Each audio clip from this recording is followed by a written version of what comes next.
Good morning, everyone. My name is Marcy Hicks. My website is helloextraordinarylife.com. Check it out. There's a free offer for your beginning steps of loving yourself from the inside out. There's also a flyer for the 6-week course that will begin again in September. Check that out and see if you're interested in that for your future. I also do one-on-one coaching. Today, we are going to talk about people yesing. And I say it like that, and I mean people-pleasing. How many of us do people-pleasing? Say yes when we really mean no? That was most of my life. Most of my life I said yes when I really most often meant no.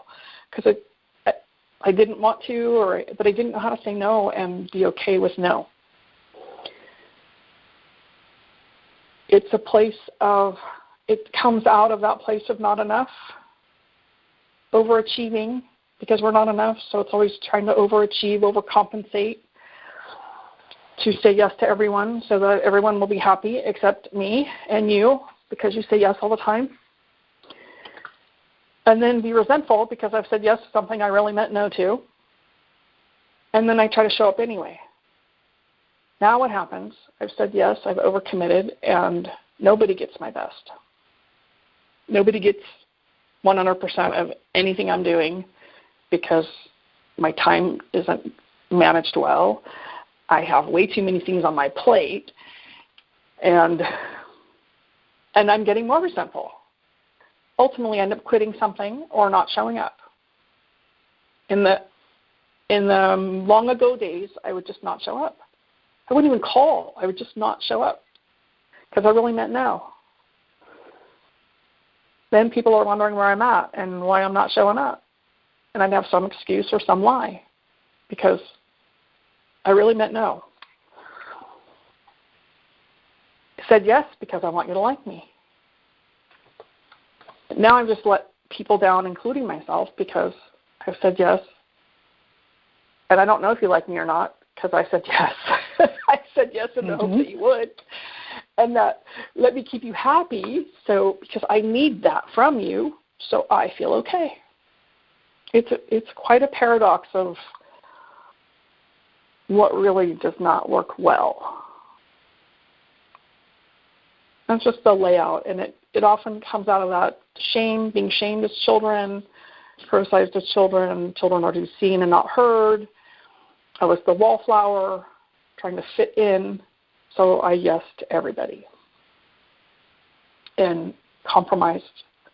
I used to always compromise myself and when it's my own nature and my own grain because I didn't know how and I wasn't comfortable saying no. That was contrary to what I was taught. It doesn't make any sense. It's not logical today, but that's how it was. Today I wanted to lay that out and then offer some tools about how to begin being authentic. Being authentic when we mean no and being authentic when we mean yes. This way we are, what's the word I want? Certain. We are, that's not the word. It's escaped me.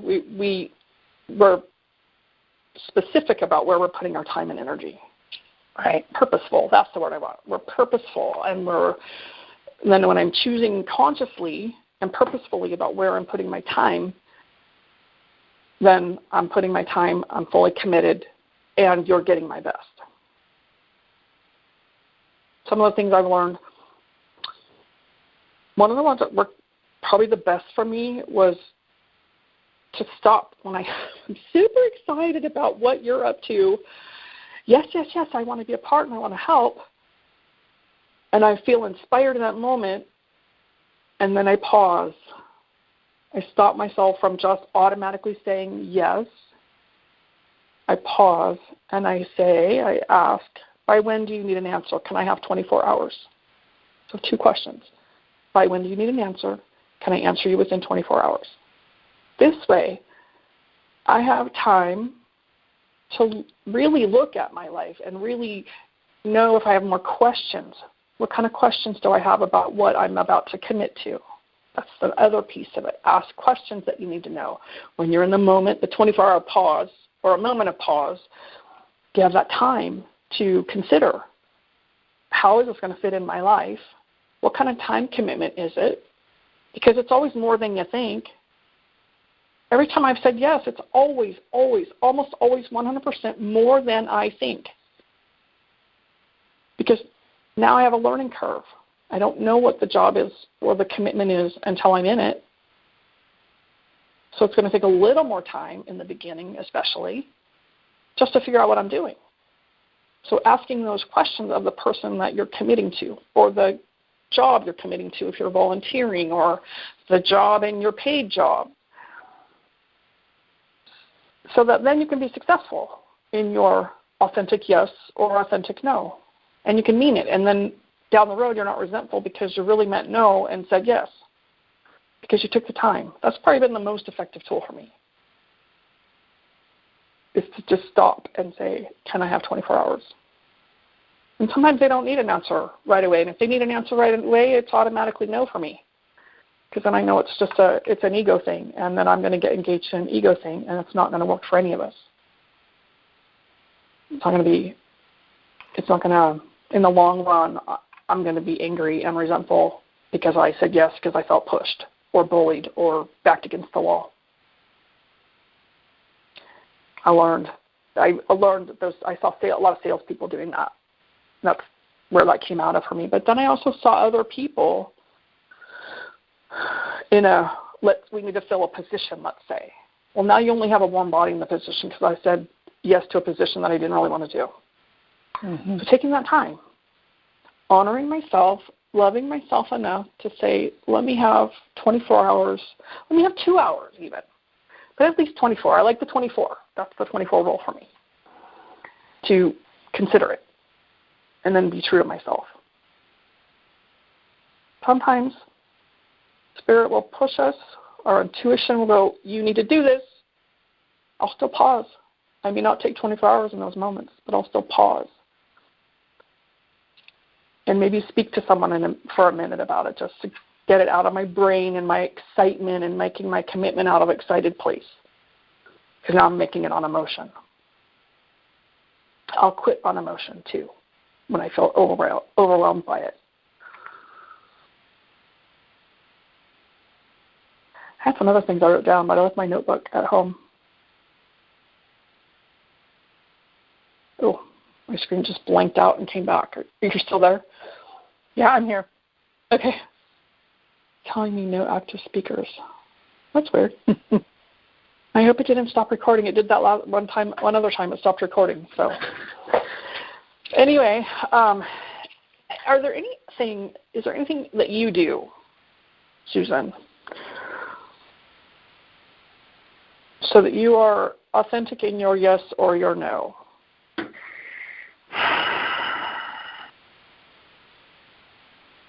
You know what I have been doing, because I am very. I mean, this has been, so a couple of things come to mind, and I'll answer that. First, I want to say what was going through my mind as you were talking was the other part that shows up for me around saying yes when I mean no. And I get into this with Tim, and not only Tim, but the kids too, the family. Saying yes, and then along with that comes that feeling of being a martyr. Yes. And I get into that victim mode, and what I've been really aware of lately is just how quickly I go there and how squishy comfortable that can be sometimes. Of like, oh, woe is me, here I am again doing what I don't want to do. So being really aware of that. And what I've been doing, not so much with Tim, because I'm finding, it happened the other day. He said to me, go do something, or will you go, And I got up and I started to go do it, and I turned around and I looked at him. And he did say to me, he said, I don't know why I just asked you to do that. And I looked at him and I said, I don't either. But instead of not doing it, I went and did it anyway. But there was that moment of change with him and a moment of my pausing But so that's what I've been doing.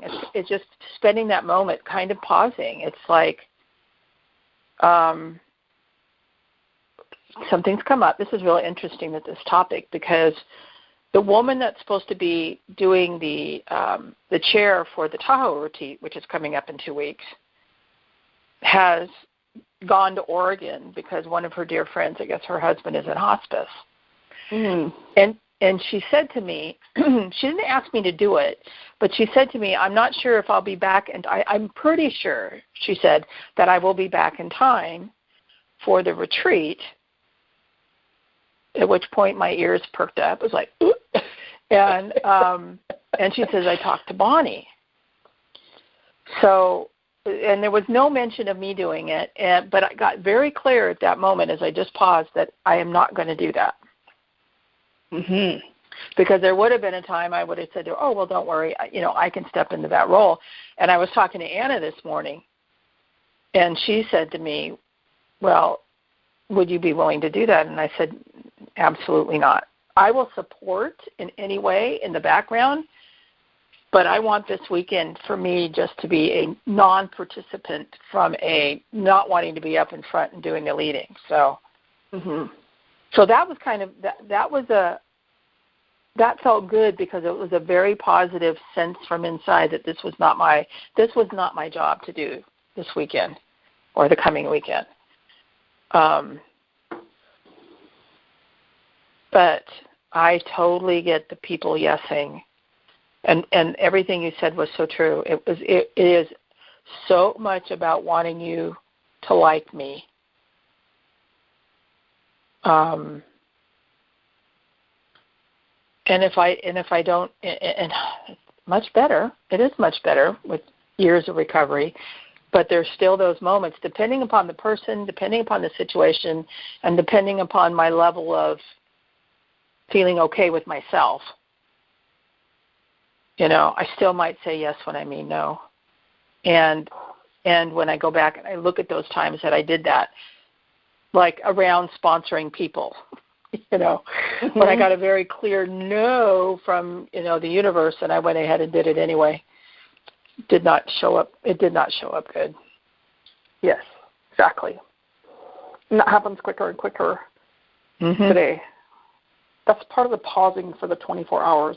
If I'm not in a good space in that moment, or I'm in a really great space in that moment and I'm on top of the world, so then I'm going to yes it from a place that's not true to me. Yep, that's a good point. I hadn't thought about the other opposite end of that, but I've done that too. Yeah, you're right. I'm in a good mood. Yeah, I can take on the world, and the next day I'm going, what the hell did I just do? Yeah, right. And then you mentioned being the martyr. So what do we get? We get something out of that, because I've fallen into that role also. I say yes, and then I'm the martyr, I'm the victim, and I volunteered. I'm a volunteer victim. I'm clear about that today. But now I've become the victim to it. So there's something I get out of being in that victim or martyr role. I get a pat on the back, oh, you poor thing. I get somebody might come in and help me. I get resentful. Yeah. Some of those feelings are just things that I'm comfortable feeling. So I'll do it because it's comfortable. Right? So, I've... Go ahead. Well, I was going to say, I remember, especially as a kid, because of things that would happen and, the way our friendships sort of fell out, sometimes I ended up as the third or fifth wheel in some cases. And so, which it isn't related to being a martyr to saying yes, but it's that whole martyr victim thing. And I remember the feeling behind that was like a confirmation that I'm not okay. And almost,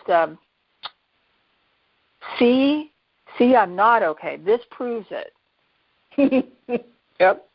So it's that kind of, I think it's, for me, at a lesser level than back then, but still aware that it's still there. Trying to think, I think there's something that happened with Tim, and it was something that he had made a comment, and I had bought something, and he wanted something. Oh, it's when you came over.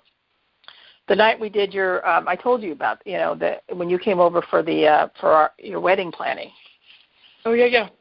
Yeah, and I had just run to the store and done that whole martyr, well, okay, I'll go out of my way and go get it for you. I didn't say anything to him. I just went and did that, but that was my mindset. And when I got back, I thought, what the fuck am I doing? Because it was that whole martyr thing again. Right? That I'm gonna be the victim here, and it did not feel really good when I got home. No, I was doing it, but I just kept doing it. If it's not me paying, someone's paying the price. If it's not me paying the price, I'm going to punish someone else. Yeah. And be an asshole because I'm mad that you made me, or whatever that is I do to myself. Yeah. So I wanted to address that so that people, when they're listening to this, can hear some of that. We're always getting something out of it. When I'm playing the victim role, I'm always getting something out of it. Often it's simply that I'm empty on the inside. I haven't taken care of myself well.